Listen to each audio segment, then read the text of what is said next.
You ever scrolled through your game libraries looking for something to play? Feel like nothing's gonna tickle your fancy? None of your mates are on and you realize most of your go-tos aren't as good without them?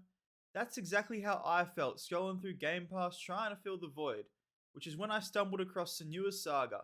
Thought to myself, they made a second one? I'd known of the first one and seen it around but couldn't justify the price point for an indie game. Wasn't I surprised to find out that this game had taken a goddamn invisibility potion and had been on Game Pass for over 5 fucking years. I hit that download button so quick and had one of the best experiences in gaming I've had in a good while. I'm not lying when I say that Hellblade Senua's Sacrifice is a goddamn indie masterpiece. Before continuing, it should go without saying, if you haven't played this game yet, I'm issuing you with a spoiler warning. Watch at your own risk. Also, if you enjoy the video, please like and subscribe. Senua's Sacrifice follows the story of Senua. Bloody surprising, right? A young Celtic female warrior who journeys on a quest through a dark land to save the soul of her husband, whose head is strapped to her belt. First thing you notice about Senua, girl's got issues. That's some heavy shit.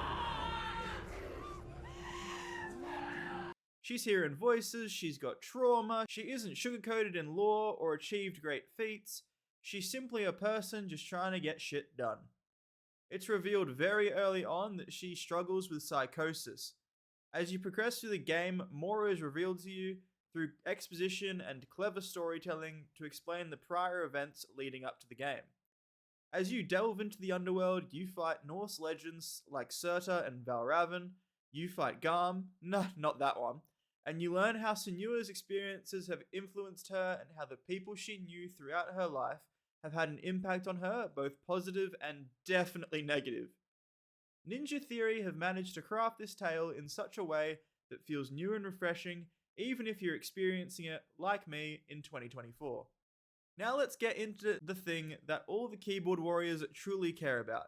Everyone who calls themselves a certified gamer cares about this more than the story, more than the mechanics, and maybe even more than the fun aspect. That's right, baby, we're talking about them motherfucking graphics. Now, all jokes aside, the game's bloody gorgeous. The landscapes are amazing, the frame rate holds up, and the attention to detail on the characters is phenomenal. Even though this game came out in 2017, I'd say it still holds up to the technical capabilities of some games revealed even this year, all while sticking to a budget that pales in comparison of AAA games today. God damn is this game pretty. I will say that there were times where the game stuttered and the frames dropped, but this was with me churning out max settings on a 3070 and a 10700K while streaming, so I'm pretty sure it's more my fault than anything else. If I were to recommend this game to someone today, there's a lot I could say.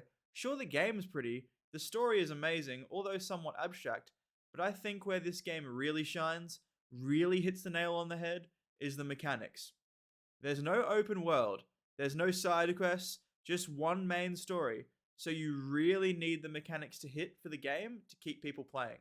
And my god do they hit. At its base, Senua's Sacrifice is a puzzle game with combat elements. The puzzles force the player to think outside the box. The main roadblock in the game are these locked doors with rune-shaped symbols on them. These runes act as keys, and the player needs to find the runes in the environment to unlock the door. This puzzle concept continues throughout the game, but it never feels repetitive, which I think is something even AAA games struggle with. As well as the puzzles, you are thrown through areas where you have to adapt to the restrictions thrown at Senua in the moment. For instance, there's a whole segment in the game, scary as hell, where Senua can't see. You operate like a bat, where the vibrations of the movements in the immediate area give off subtle cues to the player that remain on the screen for a tiny bit.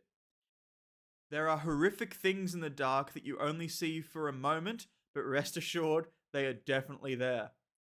There's another segment where you can see, but the area is almost completely dark, and a creature is lurking which can sense when you step out of the light. Each area has its own gimmick which keeps the game fresh while the player is playing. But where the game really excels is the combat. From the moment you fight that first Northman, you know this game's something else. There isn't a lot of controls to the combat. You have a light attack, heavy attack, dodge, and parry. But I'm not lying when I say this game makes each hit feel so satisfying. There aren't a whole lot of enemy types in the game, but you can die fairly quickly going down in only a few hits. But if you master the enemy attack patterns, you can pull off some nasty moves. Each perfect parry feels so satisfying, and every time you slay an enemy, you feel like a total badass. The voices in Senua's head also alert to enemies off screen that are about to attack, giving her an edge against all of the enemies that may surround her. Nothing beats the feeling of walking towards an enemy, hearing the voices whisper, "Behind you," and quickly parrying a blow from behind. If I was going to name one area of the game I had an absolute ball with, it would definitely be the combat. Although the game's amazing, no game's perfect. Time for the nitpicky things. If I'm being honest, there's not many. The main one I would say is that there are times where you have to walk or run quite a bit in succession, and Senua ain't the quickest runner on the track.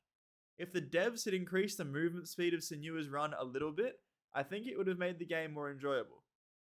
Another little nitpicky thing is although the story is amazing, if it weren't for Game Pass, I wouldn't buy the game full price to experience it. I just don't think the story is long enough, nor is there enough to do outside of it to justify the price point. Senua's Sacrifice is one of those games that showcases that you don't need some crazy big studio and a crazy big budget to make a good game. You just need a solid idea, a good team, and a vision to create something truly amazing. This video was made a week before Senua's Saga Hellblade 2 drops, and I'm super pumped to play it, and will be playing it when it drops. If I was going to give this game a rating, I would think I would give it a solid 9 out of 10. It has a few things holding it back from being a perfect game, but it's as close to what I'd want from an indie game that I think I'm gonna get. Good lord, this game was good.